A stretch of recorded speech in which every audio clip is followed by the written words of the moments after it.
All right, guys, it's Copper Cutlass, and I know we talked about doing some track time this weekend, but it rained all week, and um, only one of our local tracks was open, and I decided to go and work today. But also, with going to work, I took the car and I jetted the secondaries. I changed the timing curve. I put a stiffer spring in there, and the car is much, much happier. That's got an 82 on the primary, 94 on the secondary. Obviously, it's got dual 50cc accelerator pumps. And in the advanced curve for the Pro Billet, I got a light spring and a heavy spring. I might put a medium spring in there.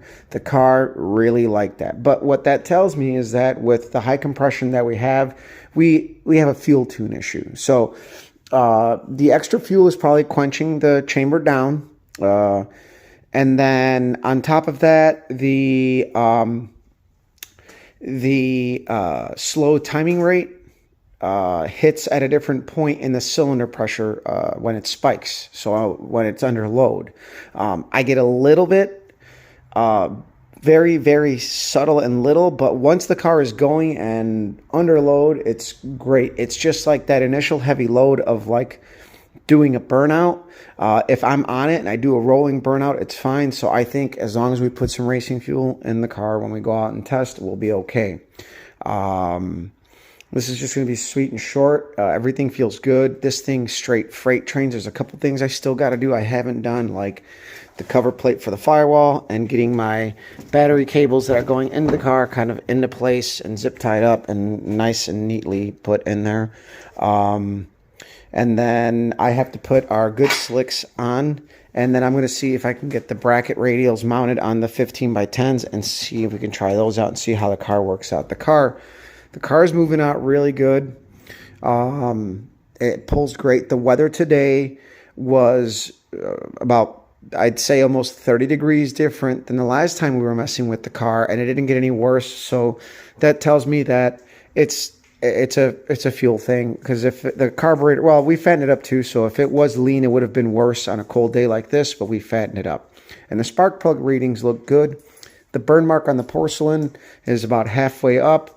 The timing mark on the strap moved up a little bit, and I think we may benefit from a hotter plug once we put racing fuel in it. So I got a set of NGK number 4s, I want to say, sitting in the car.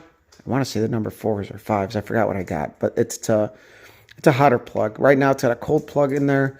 It's got a number 7, and we're just going to go from there. But right now the car is it's ready. I'm happy with it. Obviously, once we put more heat into the car, it got better as the tune fattens up once the car kind of warms up. And with it comes a little bit of, is it really cylinder pressure spike? I don't know. But I am going to go out and race in this current configuration. I'm very happy with it. I'm going to bring my spring, my MSD advanced kit, and we may put a medium spring in there. It didn't seem to affect the car off the line at all. Again, this converter flashes at 4,500 with a medium and a light, with a heavy and a light spring. The timing comes all in around 3,000 RPM. I believe with a medium one, it would be like 3,500. The car would still be very happy. I launched the car at about 2,500 RPM, but obviously the RPM will go up, the converter will flash. So it doesn't really seem to be much of an issue. The car just kept running better and better and better as I kept making little changes. So next weekend, the game plan is to go hit the track on Saturday. The weather outlook looks pretty good. It kind of rained all week, which is one of the reasons why I didn't want to go to the track. But looking at the pictures from the photographer at the track, which I'm friends with, it looks like guys had no problem hanging the hides up, running low 9s. So we probably could have gone out. But you know what? I decided to mess with the car a little bit more, and I decided to go to work and get some work done. So we are ready for next week. I feel a lot more confident. The car feels good. Our repairer looks good. I'm going to probably put it on the lift before we go race and just check everything over, as we have not raced the car since June.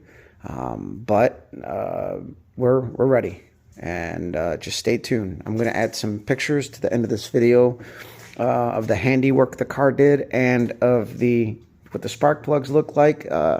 Big difference from what the original tune was, and we've gone in the right direction. I did not expect this thing to want this much fuel, but it is definitely a fuel hog. Again, these heads were ported and we put bigger valves in them. Big thanks to Freak Cylinder Head Service for that.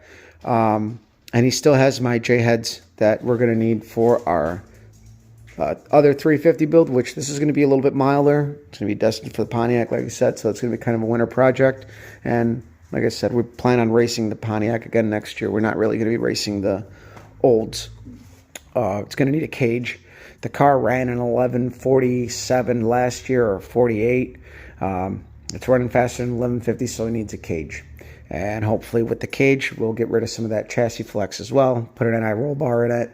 It'll be good. So just things to think about down the road. Also brakes. This thing's going to need some disc brakes up front. This thing is fucking horrible. So I'll let you guys go. Share, like, subscribe. Follow me on Instagram at Scott Percolis, and we'll hopefully have something good to post next weekend when we hit the track.